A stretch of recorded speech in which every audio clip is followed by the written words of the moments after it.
that and you can't see them with like your visible eye. Okay, so when you say mass, like this is a thermal. Like there's like they like correct. They make it cold. Right. We're going to be looking for cold spots. Literally, we're looking for cold spots with this guy. So this is a FLIR Pro 1. What does that mean for you? This is what firemen use to help save people. So this is a real deal here. So you should be able to see me in there. I'm the red, orange, and yellow guy. So sorry, Zach, but that means I'm the hottest thing inside the picture. So.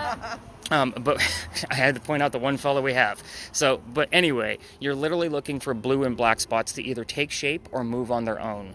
This also is set up to where there's a blue dot bouncing around the screen. It's giving you the coldest spot in the frame at that particular moment. It's there to help guide your eye, so that way you know where to look when you're watching your video. So you're going to get about an hour to an hour and a half of this video, depending on how much Zach records, because it is going to go to you. But with that, we're going to do some starts and stops. As great as the hardware is, the software sucks. It's horrible. So we're going to do a few starts and stops just to make sure we're not going to lose any footage. So I will always give you the cues for that. You also have a cheat sheet on the right-hand side. It's the bar. That does not show up on the video. It's only for Zach because he's using it in real time. It gives him the highest and the lowest temperature, so that way he can kind of gauge the colors when he's looking through, obviously the phone. So this is going to go back to you. Yes. So you're going to hold that horizontal to the... obviously with the camera to your left. Even when I have you restart it, make sure you start it in the same position. What happens with that video is I splice it all together so you have one video to watch, and YouTube doesn't know the flippies. So it's not a vertical, and it's not the camera on your right. Let's break out the other camera, just so that we get those both out.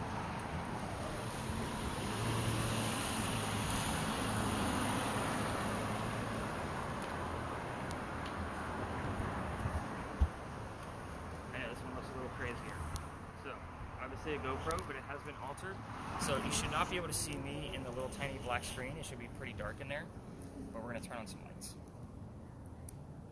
So you should be able to see me now in a pinkish or purplish hue.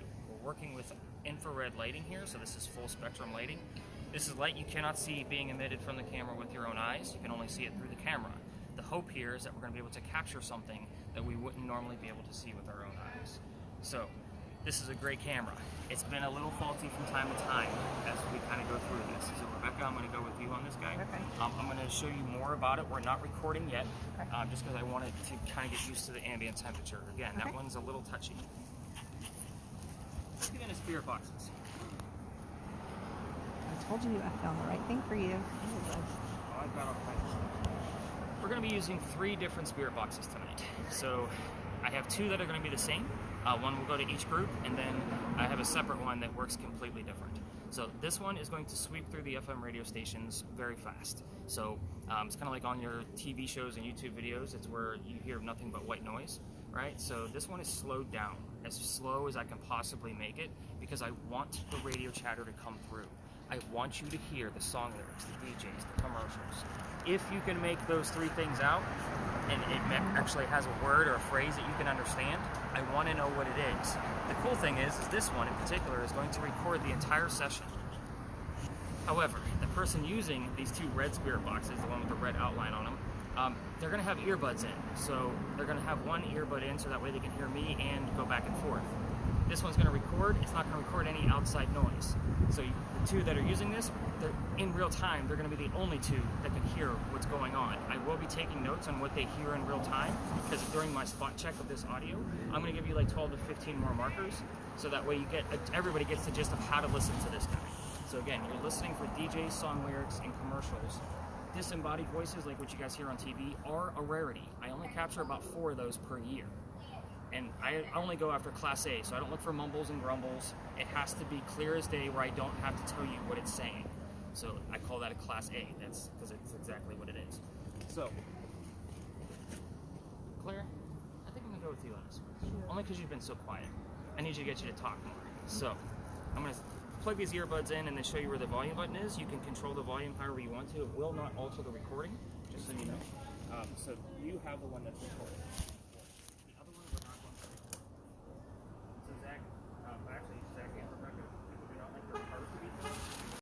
Recording again, so I'm still going to splice all that video together. Okay. So it doesn't matter. Like, I just like to have like that intro on there so everybody knows how to watch the video. Okay. All right.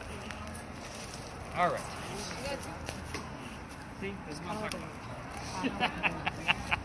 Everybody wants to show me what they have. Just want to make sure. Wait, what does it say? What does it say? It says Quran and teach, right?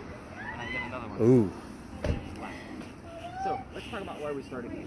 So the bar behind me is Big John's. Obviously, this is a renovated Big John's. It used to be Big John's back in the day, and it was owned by a football player. His name was Big John Kennedy. So he sat in the back of the bar. He was a football player for the 1947 New York Giants. So you guys are going to hear certain key phrases out of me, especially for those spirit box teams, so that way you guys know kind of what keywords you're looking for. So 1947 New York Giants are obviously keywords. He sat in the back of the bar and used to tell the bartender when the cadets coming over from the Citadel if they were old enough to drink or not. One night, 2 guys come in, they're not old enough to drink. He has the bartender throw them out. They leave pretty pissed off and angry. So they come back the next night and they try to steal the cash register from the front of the bar.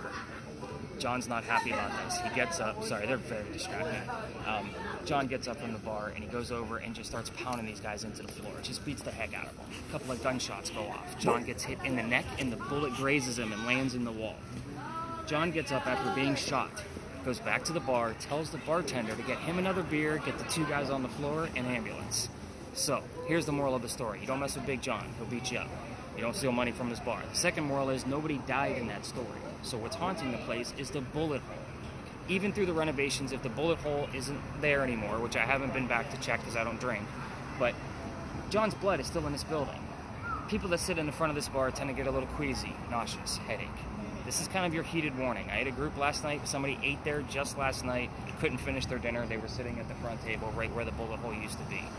So, if anybody feels any of those symptoms tonight, headache, nauseous, queasiness, any of those things, I need to know immediately, so that way we can move the whole group and get that person to safety. Is that fair?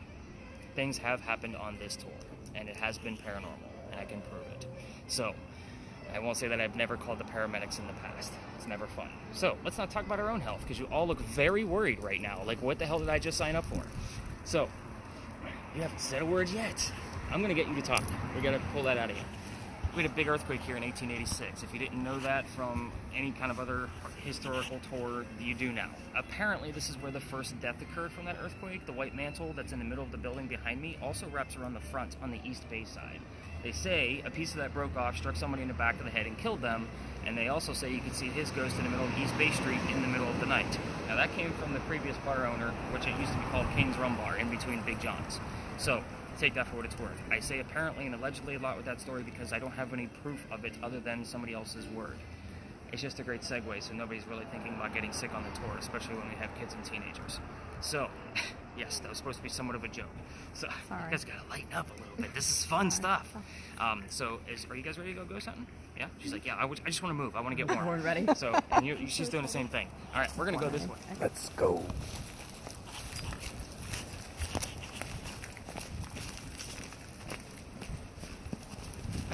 Okay, I'll walk with you. My feet are frozen right now.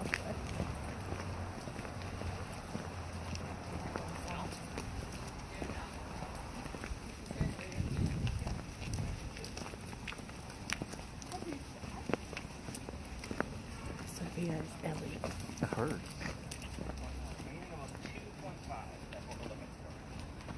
Okay, your entire time with me should be thought of as kind of a ghost hunting 101. So especially for those of you that don't watch the TV shows, we're going to be leveling up as we go through the night. So this is your easy space. Normally when I have my groups of 10, even a group this size, we would spread out a little bit. We're not going to spend a lot of time here. It's just a little bit more hands-on experience with your devices. This is the big red barn lot. This is where we keep the horses for your carriage rides. This is also the same place where we held horses that delivered milk and eggs to the residents of Charleston. So, let's talk spirit boxes, because that's all the history I have on this book. Spirit boxes, this is not television. This is not, is somebody here? Like everybody wants to ask, especially when you're thinking of Ouija boards and things like that, right? Same principle, but you're not going to get paranormal proof out of yes and no questions. Because if somebody says no, that means somebody. So, they answered you, but we don't have an actual piece of proof. So, you guys are like really focused, which is funny. Because last night they were focused, but they laughed at all my jokes. Sorry. You're fine. I know it's cold out here. So, the whole point of what we're going to be trying to do now is ask questions that aren't yes or no questions. For example, in a space like this, we would normally ask something we know the answer to, like what color is the big red barn? Obviously, we're looking and listening for the color red. Between the spirit spirit boxes. However, the two of you are using spirit boxes and relying on DJs and commercials to convey messages back to you. The word red might not be available. So, blood, fire truck, heart, those three things are specifically red. What color is the big red barn? Blood. To me, that's acceptable because blood is specifically red. Can't be any other color. So, I would normally, throughout the night, require two pieces of evidence coming from different devices, whether it be spirit boxes or non, to be able to verify what's actually happening around us. For example, let's say you hear the number 40 and you have the word art on your word list. Art Fair Clock was number 40 on Big John's team. And this is where I have to kind of put these clues together to really piece it up. So when we're investigating in the field, we not only capture in real time about 40% of the actual evidence. That's why I give you guys the data back. That's where you're going to find the other 60%. So we might have things that might have the word art, but I'm going to be looking for the number 40 when I'm listening to the spirit box report. So do you guys kind of see where I'm going? Like, oh, so that's a good lead for me to go into things tomorrow. So I was wondering what you were doing. I'm like, maybe, am I that bad? She's got to cover her head up. So she's like, I don't want to look at her. It's crazy. But that's how we're going to be going through the night. A lot of these places tonight, too, are going to have people with the same names. Lots of Georges, Eliza, Charles. These are common names from the 17 and 1800s. We need to know who the heck they are. So we need that secondary clue to kind of verify what's going on. So, again, I don't like to make things up for you guys, so I don't make things up for you. The other thing that we're going to be talking about in here is going to be the cameras real quick, and then I'll show you how to use that REM pod at our next space. So, since she's busy, packing up her bag there, let's talk about thermal imaging. Sorry. Let's No, talk you're about fine. it. So point that camera at the wall directly behind you. I want to make a point here. Should have bled out to a reddish color, right? So I'm going to put my hand in view where my finger is exposed, Yep. and the wall should turn blue. Yep, okay. So the reason I'm going to ask you to try to keep somebody in view is because that gives us an array of color. It's easier to see blue and black spots moving on their own when we have that 97 to 99 degree person in view, because that way we can see the colder spots moving on their own. Okay. So the other thing you're going to try to do is keep the sky out if it's possible. Okay. Some places will be impossible. That blue dot will default to the sky because there's no surface. So it kind of defeats the point. So people in, sky out. And again, with cameras, I will always be super bad dad cautious. Like, all right, we got people coming, act casual. Because they don't know what we're doing. However, if I was a car thief, your camera would be the first thing I would get, because I would know the exact heat signature of a car of how long it's been sitting in. So you'll see what I'm talking about when you guys watch the video. With your specific camera, we're not using lasers tonight, so that would be the other piece that kind of attaches with your particular camera. So I would have another person shining lasers about to look for motion going through the lasers that we can't see with our normal eye. Only the camera can. But what I'm looking for in your specific camera, anomalies. A lot of orbs will show up in there, and I usually freeze frame a lot of things to see if it's an actual orb, or is it dust, or is it a bug. It's pretty cold out here. We're probably not going to see any insects, which is a plus. So if something does fly across your screen, obviously I'll get you a freeze frame and we'll kind of analyze it a little bit further. But you're going to be the only person that can see in those darker spots that we're going to go to tonight. So you have two lights working for you. You have a short range, which is right here, and then you have a long range. So just to kind of give you a point of view, and I don't blind you, this also has night vision. So we don't use night vision because it just draws attention from the other tours, and then it's kind of like, what's he got you doing now? Which is good because my eyes are dilated all the time. They don't constrict, and so the bright lights, I can't. Wow. They don't So I constrict. kind I'm of like gave a you the bat. perfect camera. Awesome. I'm a freaking bat. I will tell you that if somebody gets too close, notice how my hand bleached out the camera. Yeah. You can turn off the short range and you still have the long range working for you. Okay. So that's a little red button right here. It is Velcroed on, so you can it's not coming off of there. Okay. So again, your discretion, and again, I'll let you know when I want to get started recording. Okay. We're only going to probably capture about 30 minutes of video for you today. Okay. All right. Any words pop up on your list before we move on? Period. Anything That's before red. that? It is red, but I mean, it says clean period. Like, You I don't could know how that say- works. What time period? What time Fair period enough. was it that they had the earthquake or the fire or the? But we asked the question, When But was again, born? what color with is the that barn? is, it's really, really vague. Yeah, yeah, Like, yeah. I'm looking for specifics, Yeah. as you should be as well. Yeah. Have you heard anything on yours yet, or is your volume down? They played Work by Rihanna. Okay. So what will happen with a lot of people is they will tell me what artist they heard and not tell me the exact lyric they heard. Work, work, work. Okay. And then they cut it. We're at the big red barn. So they work. It's vague, but we'll kind of get the gist of how I'm going to go about this. Okay. Let's go get into much deeper history than ponies and football players. What do you think? Awesome. Yeah. Let's do it. We're going to go this way. Yes.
limits our space, but we do have that corner up there, and obviously a little bit going on back here for us to be able to work.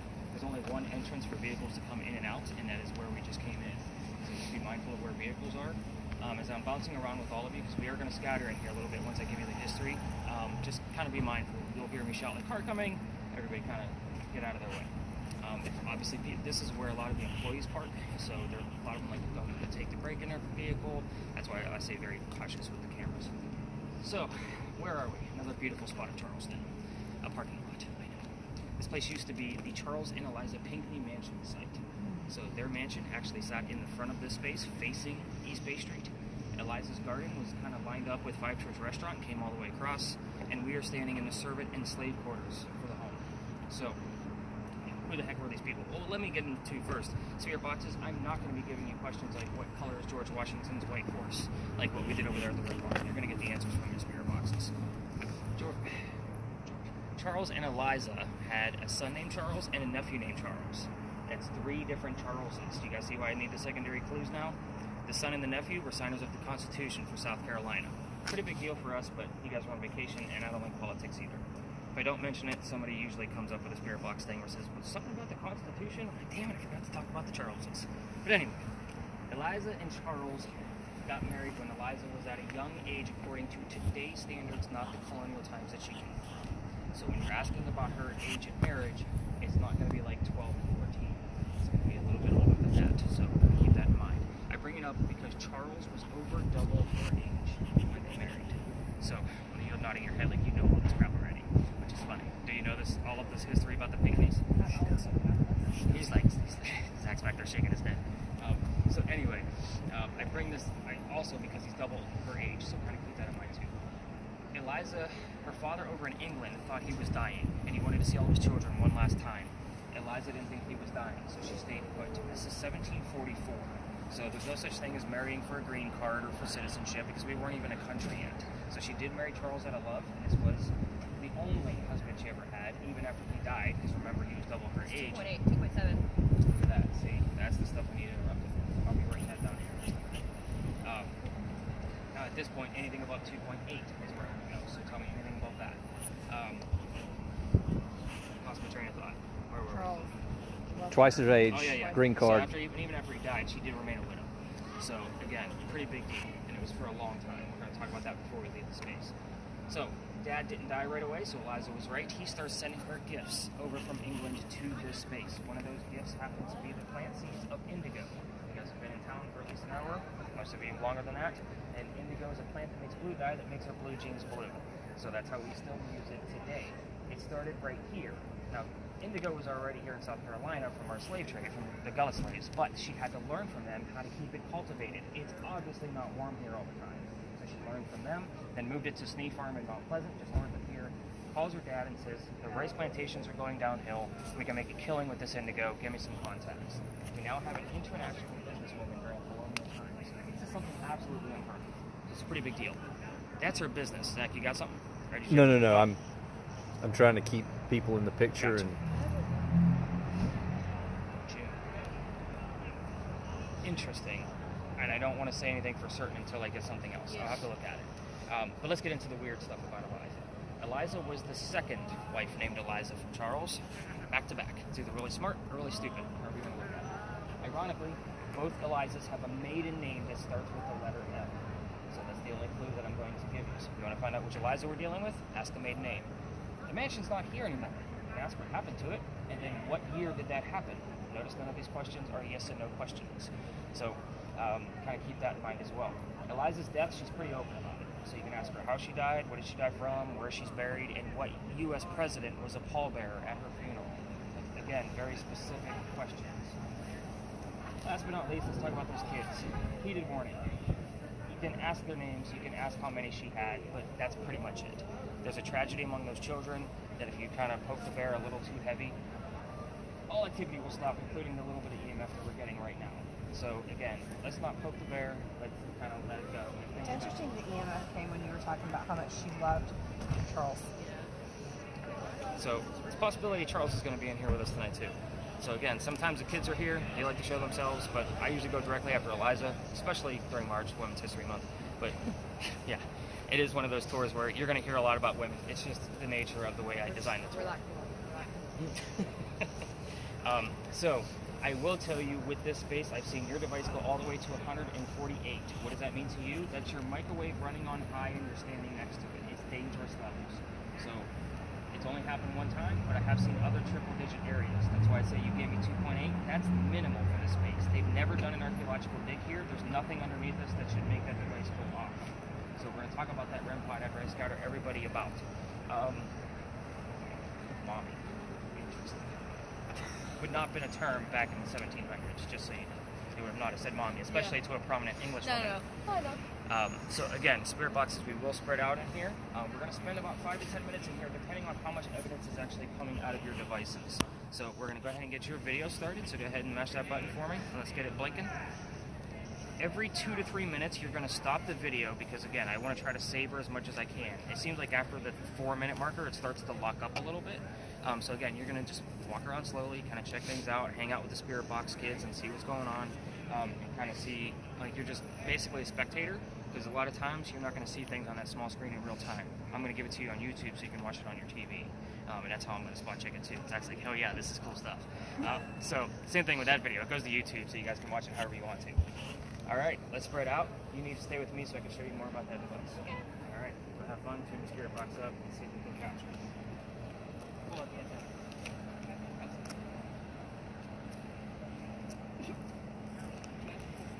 Follow that direction. Yep, you want to do that first. Reason why. Now, pull back there. Set it up. Straight to release. Pull back on. Yes, two little white buttons in there. One closer to the edge. You just want to click it in there.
Okay.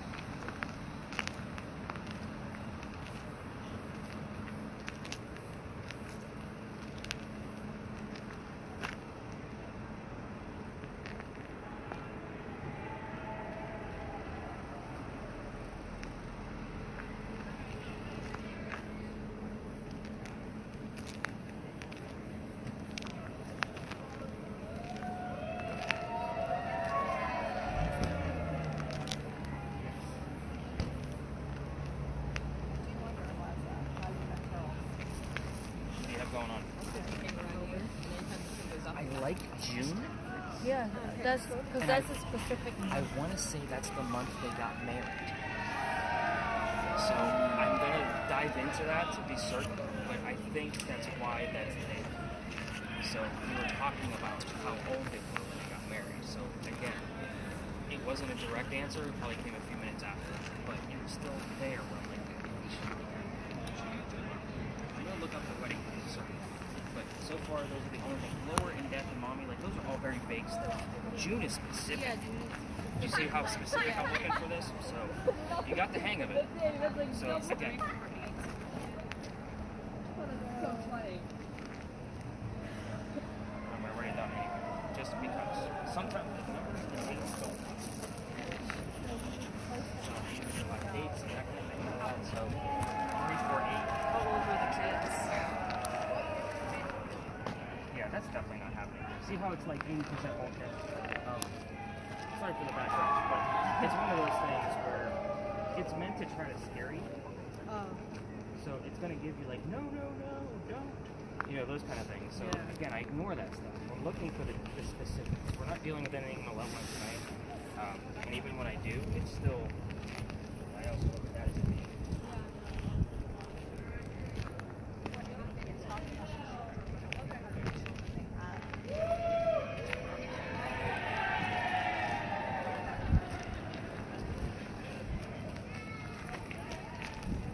Zach, you got the gist on that thing?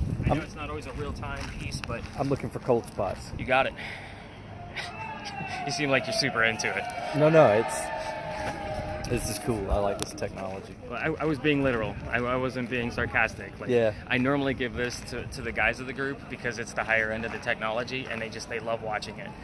We had You said turn it off and then turn it back on, right? Yep. a plumber. It was the mold remediation guy. We had a leak, so we had to have some folks come in. He had like one of these units, but it was like a dedicated unit, and it was cool. Yeah, those handheld ones, like, I had to piece this thing together because Right. there's only certain phones that can handle the software because it's pretty intense. But the handheld ones, they're like, I mean, I dropped like $1,000 to get this whole workup in your hand. Yeah. The ones that I actually had a fireman try to sell me one, a used one for like $5,000. I'm like, Yeah. yeah, no, I'm good. Yeah, Like, yeah. I'll take the phone screen versus the little tiny 2.5 inch. Yeah, no, this. Well, even the camera that Rebecca has, like, that's relatively new, so I'm still learning different things about it. Yeah. But I have quite a few orbs, a couple of unexplainable things. When she asked about the mansion, she heard drama and Patrick.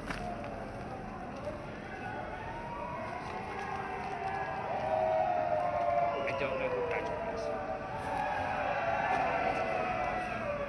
904,000. 10 minutes. I'm looking for like just the numbers out of it. She heard 100 earlier. So your guys' spirit boxes are slowed down. So it's gonna pick up words before and after the break.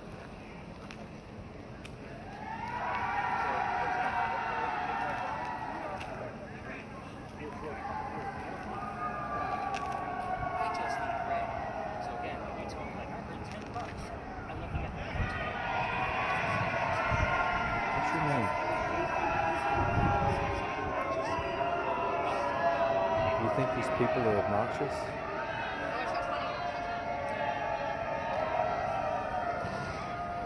How do you feel about this drunken revelry?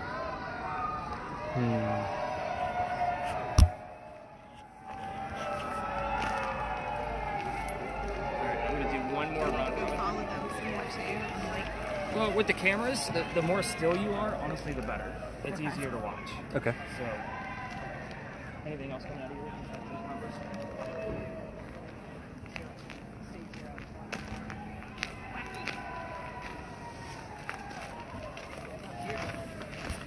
I love this. What was your favorite color? And you guys all the answers. So that thing isn't locked up yet? In this cold weather? I was expecting it to really do its hard time. Nice. Blue twice. Oh, blue? Blue? I asked, what was your favorite color? She didn't have any questions to ask. She went, she had blue twice. What's funny is blue, people ask that all the time, even though I didn't give it to you, and that's usually not the answer. Which is very odd.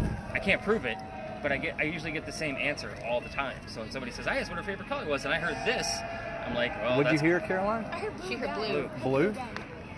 Well, I mean, indigo's blue. Yeah. They made $1 gazillion selling indigo. I know. But the funny thing is, the answer that normally comes up is purple. Interesting.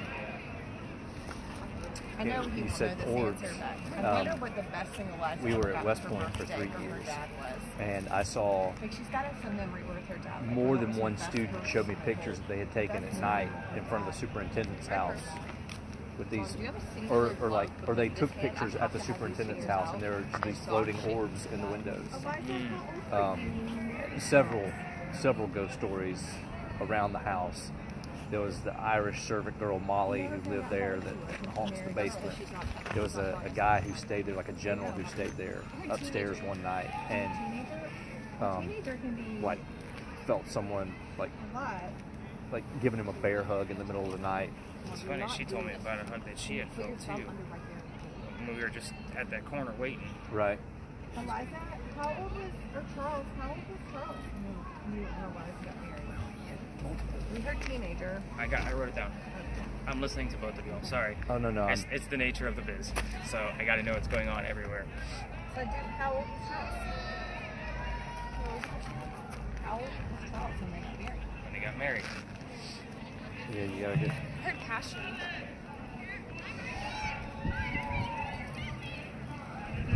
Middle-aged man. I heard that. Okay, Liza, we need to be a little bit more specific. Can you give us the number of his age when you married? I like middle-aged man, though. I think that's cool. Because my husband's a middle-aged man, Eliza, but how old is a middle-aged man? If you were a teenager. 40. I heard 40. 40? Another one right there. I heard 40. Remember, he's over double her age. Yeah, Eliza, you said you were a teenager, but what kind of teenager? How old? Teenager is Teenager goes up to 19. 13 to 19. Eliza, you can do better than that. What's 19 times 2? 38. 38. So he's at least 38. Right? Or not at least But you 38. have He to could be ask 38. Eliza. Wait, no. What's 13 times 2? 26. So it could be at least 26. Sorry, I didn't math wrong. 26 on here. Eliza, give us an answer. Here? I heard blue. No. Here one's here. Eliza, why is blue important to you?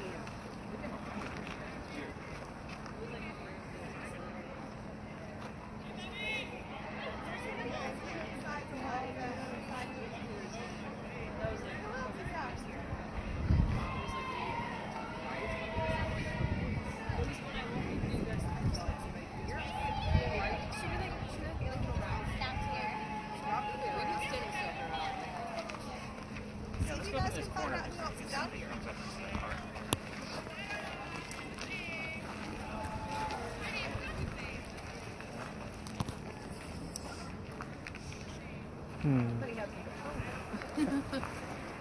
So what I'm finding interesting so far is June. I'm going to look up to see if that's their wedding, but Or 38. what's your name?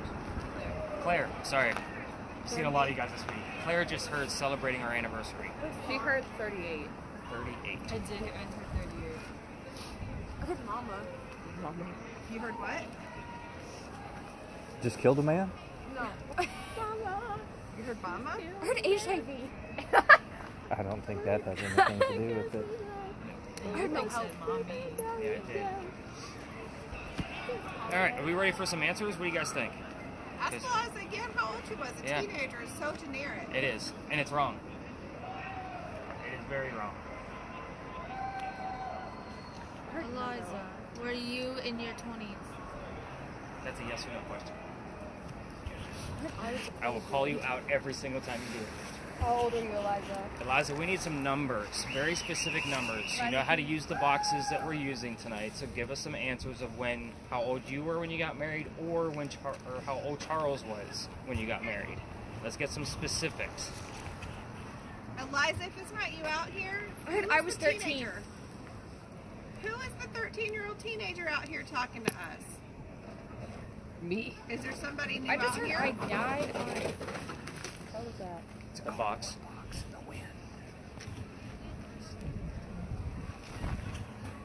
Give us a number, man. A number. Can you give us a number, please, Eliza? Madeline? She's got a lot of names on there. She has Angelina, Madeline, Grant. Like, she has a lot of Grant. names of people, like, I have no idea who they are.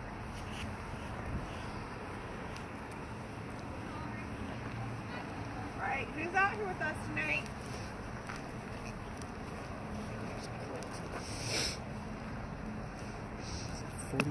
Eliza, how old were you when you got married? Give me a specific number, please. Anything coming up there? ¿Cuántos años tenías cuando te casaste, niña? I don't even speak Spanish. Did you hear her say they don't know? They're not synced. Oh, They're not linked up. she said they don't know, or whoever was said they don't know. Eliza, don't how they old were you know? when you got married? You're not recording right now, just so you know. Oh, I'm not recording? Nope. I'm just getting it froze. You goober. Dang. It's okay.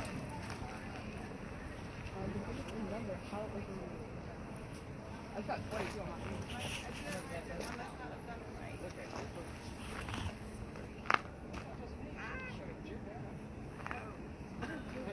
They said nothing can touch us. Who can it touch? Who are us?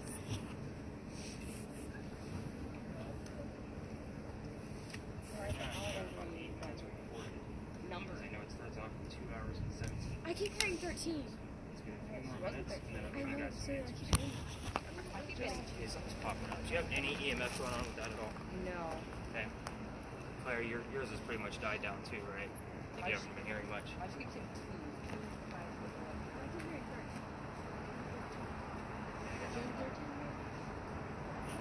Possible.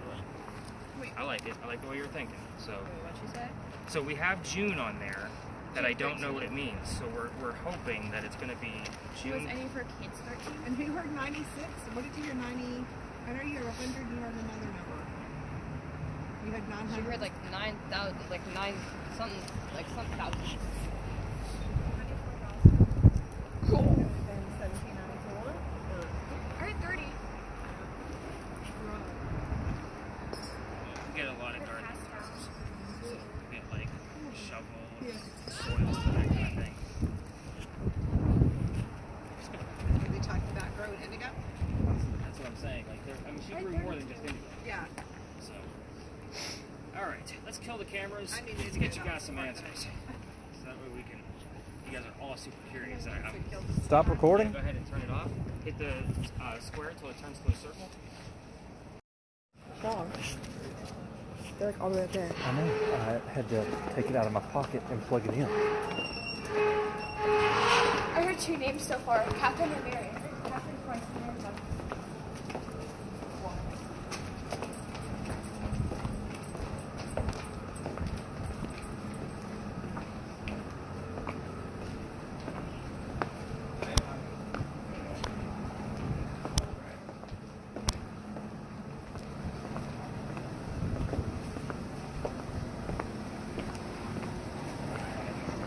Doing this ghost tour nonsense.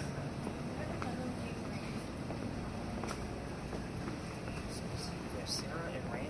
Did you hear anything? I heard the name Catherine twice and I heard the name Mary once. And then I heard the number 34.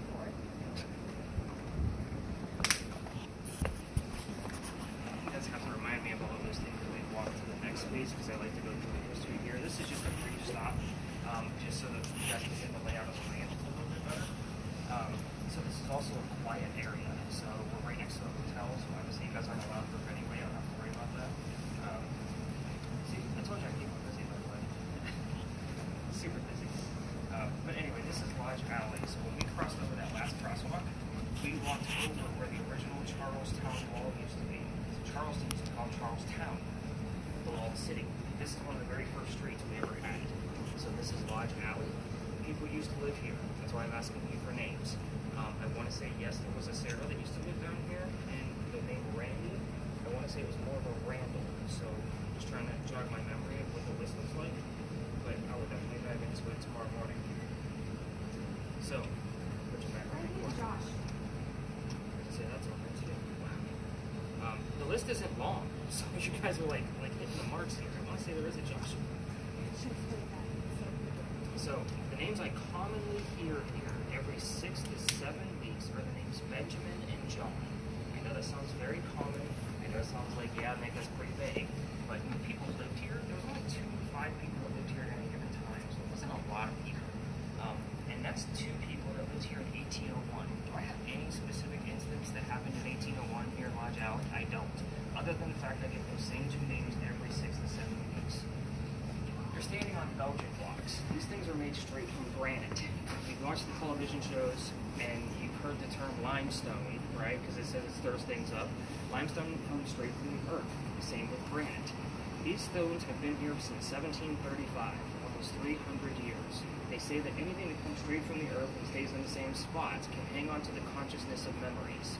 So it's kind of like, yeah, again, seems far-fetched, but the same token, what's the reason why I get the same names every 6 to 7 weeks? You got somebody else that's smart too. So again, that's the only explanation I can come up with. It's called the stone tape theory. So anything that comes straight from the earth basically replays the events that actually occurred down here. The other interesting thing about this alley is that they actually have the Masonic Lodge here from the Freemasons, hence the name Lodge Alley. So we do get terms like Mason, Freemason, and I've even heard the term Illuminati show up down here quite a few times last year. I know, it's far-fetched again, but I only hear it here. And why are they talking about conspiracy theories as I'm only in this alley? So again, you guys have to remember, I do this 6 to 7 nights a week. I know the time spans pretty well. So when it shows up here, I have to giggle, just because who the hell is talking about the Illuminati on the radio? So, as far as the people that lived here, they did find some of their clothing and tools underneath here. They did do an archaeological dig. So they were able to classify these people as lower class. It makes complete sense because across the street on East Bay from where we were walking would have been the other side of the wall, which means those tall buildings wouldn't have been there. The smell of low tide would have been coming through here, and the rich people of Charleston are not going to put up with that. Now, you guys have been down to the Battery and you notice that the houses are slanted. They're like that for a couple of reasons. First off, you were taxed based on how much street side you took. So the skinnier your house, the less money you pay in taxes, which is pretty cool. You guys are getting a lot of names. So I told you guys about the Pinckney Mansion being broad. That was bragging rights. First off, they're outside the city. The second is to show off how beautiful their home is. These people were politicians and obviously indigo farmers. So they had the money to be able to pay the taxes. They didn't care. It was bragging rights. But the people that are on the Battery, the other reason for that, being skinny in the front and long back, is because they have the piazzas with the front doors. Keeps the smell of low tide from coming into the house, so they open the second-story window and use the cool air coming off the water to be able to air condition the whole home. Heat rises, cool drops. So again, using science to be able to air condition the home. This space is very unique. I tell you all of this little extra data about here to stall it, because this isn't a space where we ask questions. We wait for all of these crazy names to pop up and things about these people so I can try to piece it together. We're in like week 3 of my 6 to 7 week loop that I just told you about. So am I expecting Benjamin and John to show up? No, but we did hear SARA twice, so that's an emphasis. And then Randy, and then you had another name as well. She had Catherine. I had Catherine, Mary, and Josh. Wow, that's a lot. So you're going to walk with me as we go up to our next space, so I can write all those down, because I'll remember Sarah. That's obvious, right? I have Jurisdiction. Well, again, we're inside the original walls at this point, so I'm sure a lot of. I heard 13 again. Something about that number, huh? Yeah. She also heard chop our heads off while she was walking down Yeah, there. I heard chop our heads off. Another That's crazy. interesting phrase. You mentioned earlier about the different kinds of ghosts and the difference between over there and over here. Yes. Can you elaborate a little bit more on that? So that's where I was going into the Belgian block theory. Okay, So, okay. That's where this is kind of like when we're walking through here. I Yeah. get the same things on that loop. Now I've also been trying to like match it up with crazy moon phases and you know whatever the planet alignment is. I can't find any pattern there, but it is every 6 to 7 weeks. It's within that time frame that it will happen over and over and over again. Here's the weird thing. Last night, just as I was telling my group last night that I normally hear Benjamin and John, a gentleman gets a phone call from his friend Ben that he hasn't heard from in over 6 years. Oh, wow. Weird. I can't make this stuff up. That literally happened last night. So I was kind of like, huh. That's crazy. He's like, oh, look, everybody, it's my friend Ben. And I was like, okay. He's like, you just said Benjamin. He's like, I haven't heard from this guy in years. I'm not going to answer it, but I'll talk to him later. So it was very interesting. The place we're going to go to next, I've been booted out of. So we're not going to walk all the way through that alley. It is Philadelphia Alley, which I'm sure you know the story of Philadelphia Alley. There's a lot going on down there. It's very common for ghost tours. I've got 2.6. That's interesting because we normally don't get anything in here. I had 1.8 whenever I said chop their heads off, 1.1 when he said ghost, and then I just got 2.6. Should have given you the notepad so you can write it down. But the space we're going to is, again, another alley, but yes, 25. 25. You're getting a lot of numbers too. Yeah. Again, these are the 1800s, so I'm going to be looking at 1813 and 1825 to see if these names actually match up. But that space, we're going to stand on the outside of it. The other tours tour through it, but they only go halfway because that's as far as we're allowed to go. So I don't think it's fair that groups of 20 are going to be in spaces like this, and we're going to try to investigate. We still get enough data on the outside of it. It's kind of like a hybrid of what we're dealing with. As I'm talking about it, it kind of stirs things up a little bit. So we do get a lot of very relevant information based on the story because there's a ton of little keywords, and you're going to see that once we get there. As we exit the alley, you're going to stop your videos because we'll be cutting through a neighborhood. I'm literally taking you right on the edges of where tour guides are allowed to take you. What do you have going on?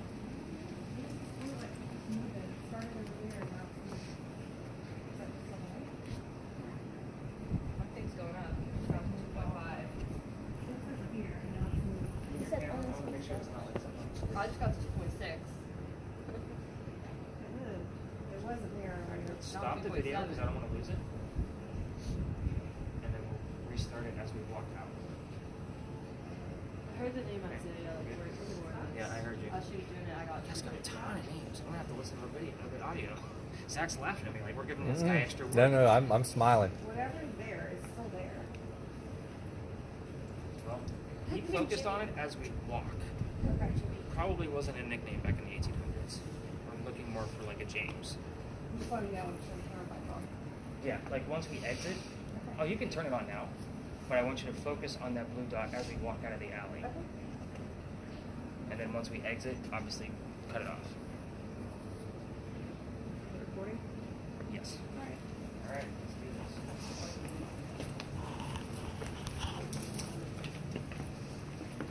The farther we get over here, my numbers are going up more. I'm at 2.6. I'll put it down. Lag. My numbers are all good. So I have Sarah, Catherine, Isaiah. What else do we have? Randy. Well, Randy was on the list, so I don't think we're right out with that. I'm wondering if it's like a little tiny light. That was light was in it, but that was a different light.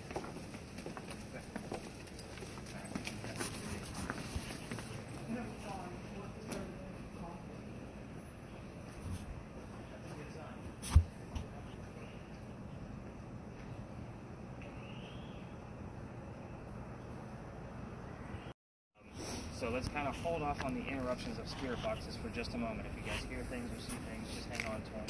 So that way I can get through the story. It's a little lengthy. It's not recording, so. But yeah, you're going to be... It locked up again? My hand in there? Nope. So it's froze up again. Keep breaking it. It doesn't like the cold or the spirits today. Again, some nights it's great. Other nights, forget it. I got a pop-up battery. Caroline, can I come stand behind you so that I can be casual down the alley here with the camera? Freezing my butt off. Oh, it'll probably jog This story has been told 1,000 years Sundays, so again, you want to hold it low. We're going to have people walking by, other tours might come by, although I haven't seen another tour out here yet, which means I'm the only guy working, which is really cool to me too. Yeah, I hit the record button for you. Alright, so this is Philadelphia Alley behind me. It used to be called Duelers Alley. This is where the duels used to occur for the city of Charleston. We all talk about one specific duel because we can actually prove it. I'm keeping an eye on your word list too as I talk. But anyway, so here's how this story goes. There's a lot of keywords. I'll try to slow down on the keywords so you guys grab them from the audio. A doctor moves down here from Rhode Island. His name is Dr. Joseph Brown Ladd.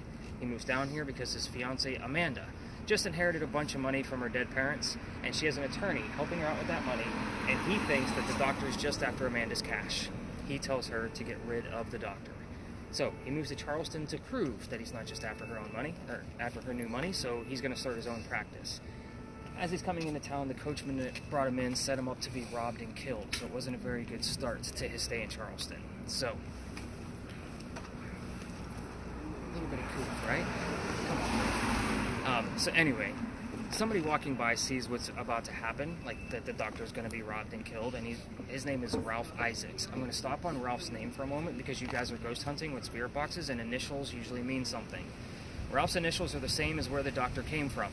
So, Rhode Island, Ralph Isaacs. R.I. will show up here from time to time, but I need the secondary clue so I know who it belongs to. Anyway, Ralph says, hey dude, you don't want to stay here? He's got a man inside with a gun, he's going to try to kill you and take your money. So, he said, I got some friends over at 59 Church Street where you can actually stay and rent a room down there. The doctor takes him up on that offer, and the two become friends. The doctor's practice starts to take off. He's making his own money, he's proving his point, Amanda's moving down soon. He becomes known as the Whistling Doctor. So every haunted city has a whistler, right? So ours just happens to be a doctor. He did whistle all the time, that was his demeanor. So they go see plays together, but they can't sit next to each other because the doctor makes more money.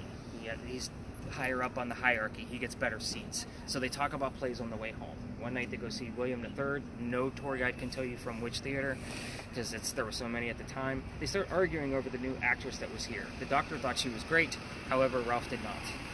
It gets pretty heated when Ralph starts insulting the doctor's fiancée Amanda back home in Rhode Island. It gets pretty ugly and they go their separate ways. Ralph is from here. He has friends at the newspaper. He goes to the paper and puts an ad in telling the whole city of Charleston what he thinks of the doctor. So it becomes a big thing around town, and the doctor rebuttals with, let's go to Dueller's Alley, we're going to settle this. So they come down, they take their 20 paces, they turn, the doctor points his gun in the air, and he shoots. He did not want to kill his friend. He just wanted to show up for the fight. He threw away his shot. Yeah. Not the Hamilton reference, please, Dad. However, Ralph still has his one shot, and he puts it in the kneecap. Sorry, Claire, you just happen to be in front of me. He puts it in the kneecap on the doctor, and he doesn't die either, but Ralph proved his point that he's still ticked off and he's not willing to make amends.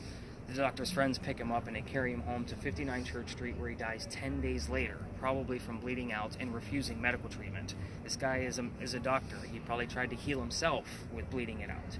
So the story goes is as you walk through this alley, because it is always quiet, except for tonight, because everybody's noisy tonight, they say you can hear the whistles from the doctor.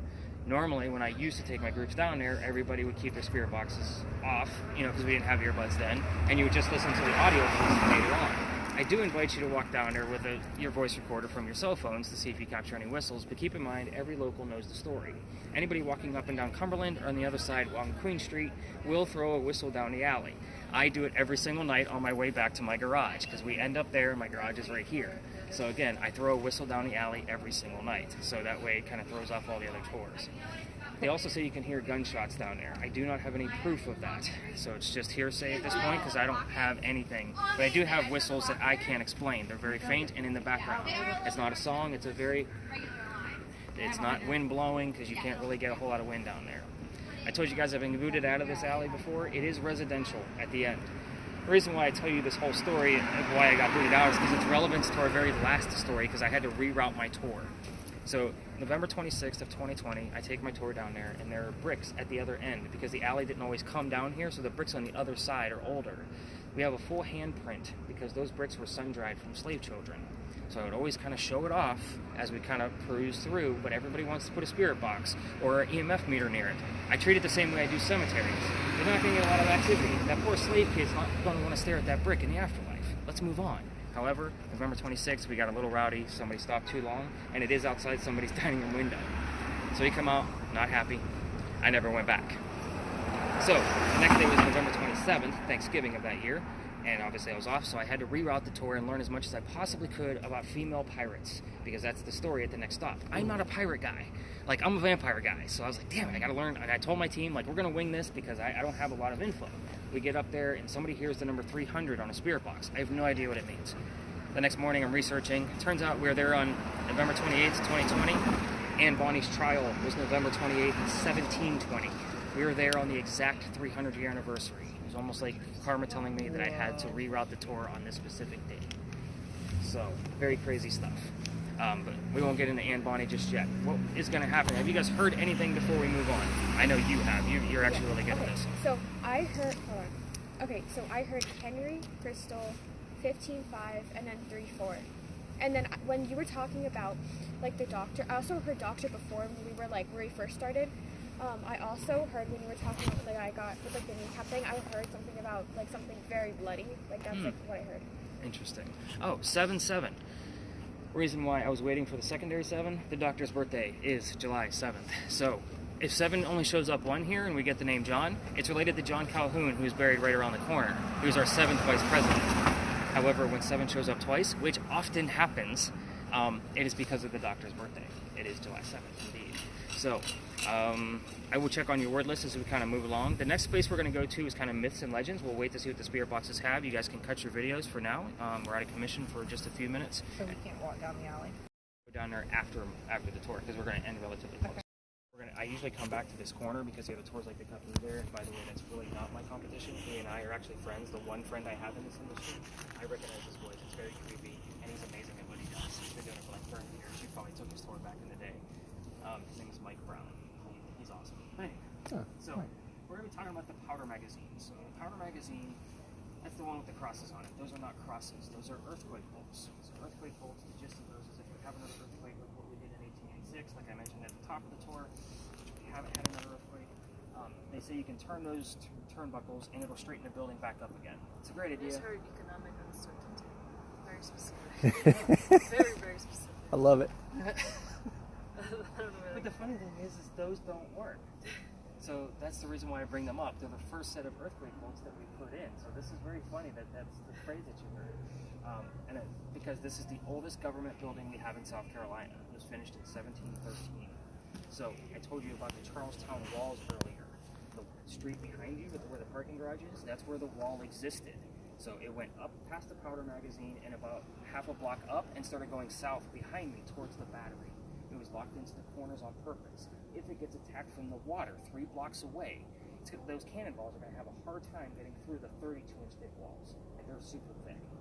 We're going to pretend it goes all the way through and the gunpowder explodes. There's sand in the roof that was put in before its ending of construction to go up in the air with the explosion and fall to put out the fire from the gunpowder. It's another great idea that doesn't work. We had another powder magazine closer to the battery. Sand went up, the building burned to the ground, it no longer exists. This one has just never been attacked, but it has served in 7 different wars, including the Civil War. So the Civil War was its last servant. There's that number 7 again, by the way, that you keep hearing.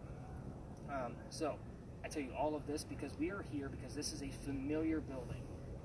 We don't have many buildings this old around here. I told you it was the oldest government building. So we do have one other building that's allegedly older than this, but it's in a neighborhood. So that's why we're here. It's like using a toy to try to interact with a child ghost. It's the same principle. This is a hit or miss location. After I tell you the story of the spatter, we're either going to have a lot or absolutely nothing. We're taking the chance, if you froze, go ahead and bring it here. We're taking a chance that she's going to be here within the same 20 minutes that we're going to be here. Only a minute 34 that we lost. It's not a big deal. So you've actually caught quite a bit so far. So 17, so we're up to 24 minutes. Like I said, we're going to capture about 32. So, our story actually begins in the middle of this construction of this building. I just heard 80% of that. 80%?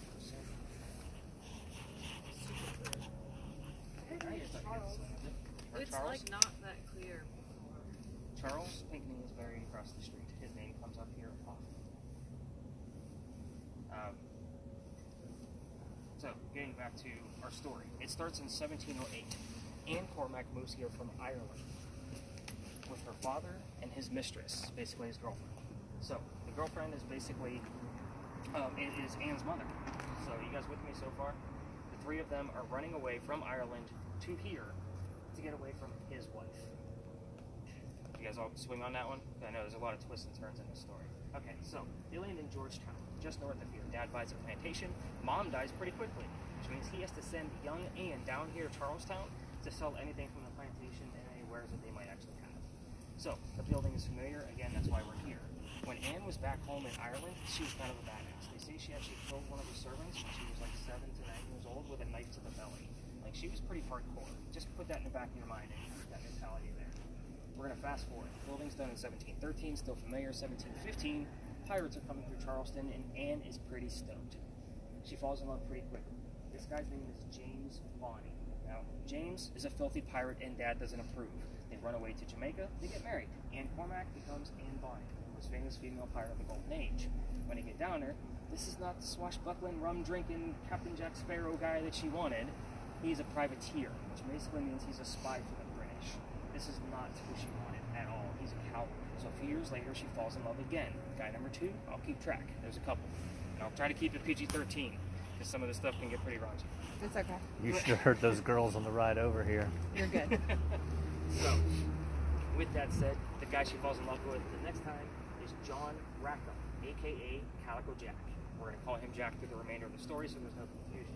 He has his own ship, and she wants to be part of it. The girls curse pirate ships. You can't put a female on the crew. It's not going to work out. So he makes a deal with her. If you dress like a guy and hide your gender, you could be a female in my quarters. So, let's put 2 and 2 together. Well, let me step back. She's okay with this cross-dressing to be a guy on his crew because Dad back in Ireland, used to hide her as a boy to keep her away from his wife. So she's like, whatever, I'm a pirate, let's go. Being a female in his quarters, she's eventually going to get pregnant. You cannot have a pregnant pirate guy on the crew. Somebody's going to figure out she's a female, and they're going to freak out. So he drops her off in Cuba. Go have the baby, come back later, we'll figure it out. She goes and has the baby, but returns with no kid. We have no idea what happened to the first child. She's also dressed like a girl. She doesn't care anymore about hiding her gender. This makes Jack mad. Jack also just captured another pirate crew, and they're down below deck. Anne's going to go flirting, because that's what Anne does. We're on guy number 3. Guy number 3 turns out to be a female dressed like a guy to be part of the pirate crew that Calico Jack just captured. Now we have 2 girls doing the exact same thing on the same ship, which is very interesting. This young lady's name is Mary Reed. Now she convinces Mary to become part of the ship and part of the crew, and the 2 become friends, possibly lovers, we'll never know. The British find out where they are. They send their entire fleets to come take on one pirate ship. Anne and Mary are the only 2 not drunk enough to come up and fight with their 1-bullet muskets, trying to defend the entire ship. All these other ships, obviously, they're going to get taken. As they're being arrested, Anne looks at Jack, and she says, you should have fought like a man instead of going down like a dog. I told you, this chick's pretty badass, hardcore. So, the judge, his name is Nicholas Laws. I know I just told you about Nicholas Trott across the street. This is a different judge. Again, lots of Nicholases. He wants to see the 2 men by themselves that fought back after he tries and hangs Calico Jack and the men that were too drunk to come up and fight. They're already dead and gone. So the 2 ladies go in front and they reveal that they're females trying to save themselves, and the judge doesn't care. They're still pirates.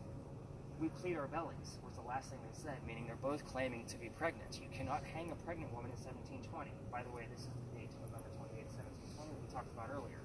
He sends both pregnant ladies back to jail to delay the hanging. Dad is still here in Charleston with all of his Irish money. He bails out Anne. She remarries. That's husband number 2, guy number 4. Yes, we're counting Mary Reed as a lover. And has 4 children, dies at the age of 84. That's all we know. As far as Mary Reed goes, she died a year later in 1721. Whatever pirates die from in a Jamaican jail. Which are scurvious and bumpy and gross and whatever you guys want to come up with. So, 2 questions that you can ask while we're here that I can prove for certain. Everything else is fair game. I told you we're going to level up as we kind of move along. This is fair game. You ask whatever you want to. The name of Calico Jack's ship, I left out on purpose, in the name of Anne Bonney's parents. That's the father and the girlfriend / mistress. So you can ask what her parents' names were and what the name of Calico Jack's ship was, and anything else that you want to ask. We'll see if you get any direct answers. We'll know within probably the first 4 to 5 minutes if things are going to be happening here. If not, we'll wrap it up. Cameras, if you do want to go to the front to get us some footage of the front of the powder magazine, you can do that. Just stay out of the way of the other tours. You'd have to exit the lot and make a left, and you can put your cameras through the wrought iron gates to get some footage if you'd like. But we're going to hang out over, you guys can scatter about. Again, we're going to stay out of the way of the other tours, but we're going to end over on that wall. So, before...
there's a big group coming this way, so I want to get out of their way and come over here.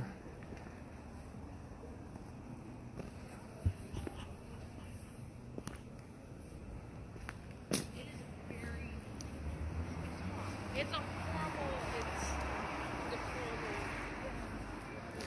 Friendship.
Good God, it's cold.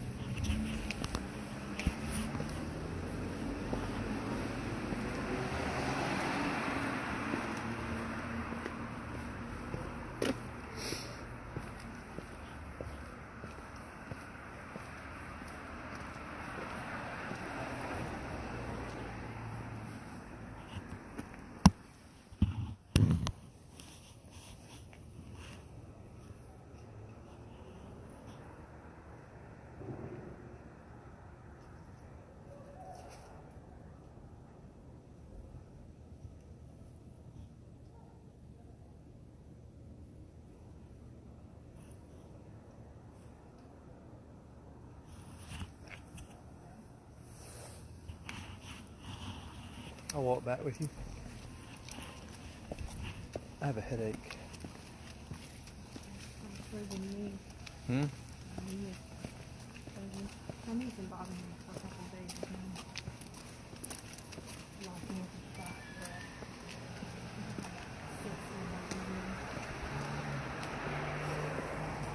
of I think mine is one of these post-COVID headaches that I've been getting.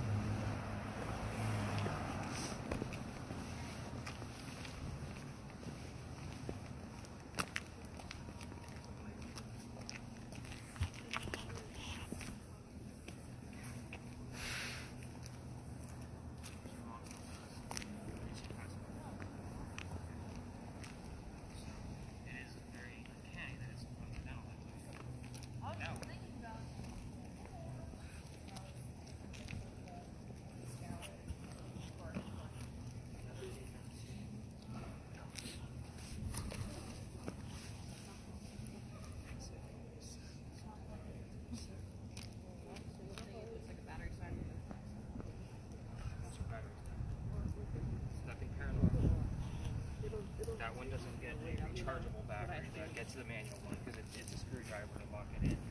He asked what was the relationship between Mary and Annie, and I heard the word.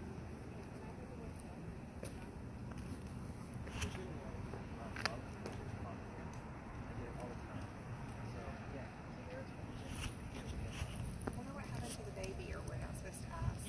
This is not one of those sensitive subjects. Over here, we don't know. Nobody knows, and I can't prove it. So, one of the things you can do is like how many children did you have? Remember, she had one keyboard, and then it was alleged 4 after the parent. Do we know what happened to the baby in Cuba? Has she ever? So is his daughter talking about a technical or The baby in Cuba, a boy or a girl? They don't know anything. I just wonder if they'd ask. So I don't know if this got any of the powder. I thought it might, and then all of a sudden it was gone. So I don't know if it filmed going over to the Are you powder seeing keg. stuff, Rebecca? I thought I saw a light earlier, and I was trying to follow it, and then I couldn't decide if it Yeah, was Lodge Alley? over here. I couldn't here. decide if it was like a reflection off the, because it was like a blue, but then it was like I got near the St. Philip sign, and then I moved, and then it moved, and then it was gone. And so I was like, well, I couldn't decide if it was like reflection of the light from these lights, And or your camera will pick up a lot of like that, like the what's the word I'm looking for, like a flare from lights. So it'll do that a lot. So a lot of times when you see an orb, it's a lot of analyzing to make sure it's moving in the right directions, so the right ways. it just moved like it was going to the left again. Like it was the last time, the first one I saw was going to the right. This one was going that way, but then it like went away. So I don't know if it got any of it on film. So what do you think? Did we capture some ghosts tonight? I don't know. I think we got a few things that I can work with. Something at least like to get me started. Oh yeah. But I'm not seeing anything like super out of the norm. Like the religious theme over here, and now we're getting love terms over here. You know, that's pretty common stuff. I heard reality. We need to jump back into reality. Get this weather back where it's supposed to be. Oh, I know. I'm hoping that this is. It's temporary. Like tomorrow night, like right now we should be sitting around 29, 30 degrees. And then tomorrow is going to be like 40, which is going to warm up by like 10 degrees until St. Patty's Day. You got anything else that popped up? Only hot. Yeah, we wish it was hot. I know, right? We're talking about the damn temperature. And I've looked up fires and all kinds of things to see what's like gone on with this. There's no like major fire damage of anything that was actually recorded that I can find that was relevant, because the word fire has shown up here in the past. 58. And then 5,000. So 58, ironically, is the year that Charles Pinckney died. And somebody heard Charles earlier.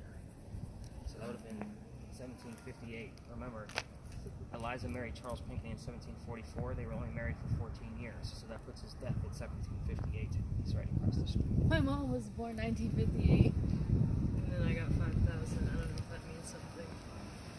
Nothing to my knowledge, unless it's one of the things of like how many pounds or how many barrels of gunpowder it can hold. I got one number. One. I wanna do Girls, what do we got? I asked like about the baby in Cuba, Mhm. and I said like, did the baby die or was it like raised by someone? And like I heard they were raised. Okay. Again, I can't prove it, but it's at least. Maybe she abandoned the baby in Cuba. Maybe it was one. Maybe it's one baby. I heard the word 4. 4. Does the baby have a name? Mine's gone up to ¿Cómo level se 1, llama but el that's bebé it. nacido en Cuba? What he said? ¿Cómo se llama? What was the name of the baby born in Cuba? If he was born in Cuba, he has to speak Spanish. That's how it works, I right? heard Marlene. I just heard this is America. Marlene. I don't know if that was a coincidence. That's why we speak American. Entonces, solo vamos a hablar en español. Please stop talking. She just heard Marlene. It's, again, nothing I can prove. Yeah. But if we get, obviously, a name direct, we can work with What that. was Marlene's last name? There you go. Did Marlene have a last name?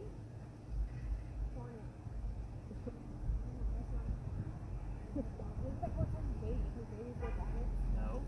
What's Ann's last name? Because she was married to Steve Bonnet. Bonnet. No, she was married Oh, to Bonnie. James Bonnie. But there was a Bonnet somewhere in the Yeah. pirate stories. Steve Bonnet across the street. Gentleman pirate Steve Bonnet. Anne married James Bonnie. So even when she was with Jack, she was still married to James Bonnie. So she was still Anne Bonnie. We're just going to call it on this one. All right, I think that's our cue. Let's go to the wall.